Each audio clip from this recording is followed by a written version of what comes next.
అంటే మన జీవితంలో జరిగే కీడైనా మేలైనా దేవుడు ఏం ఉద్దేశించాడో ఆ ఉద్దేశం యొక్క నెరవేర్పుకే సహాయం చేస్తేవి కానీ మన జీవితంలో కలిగే కీడు మనకి ఎన్నటికీ నాశనాన్ని అయితే కలిగించు.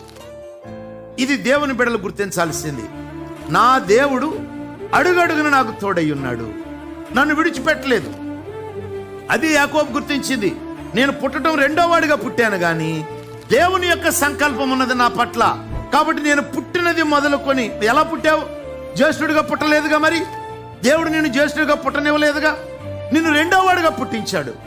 మరి దేవుడు మొదటి నుంచి నిన్ను కాపాడాడు ఎలా చెప్పగలవు? అవును, కాపాడాడు. ఎందుకంటే తల్లి కడుపులో ఉన్నప్పుడే మా అమ్మకి చెప్పాడు ఏమని, పెద్దవాడు చిన్నవానికి దాసుడు అవుతాడని.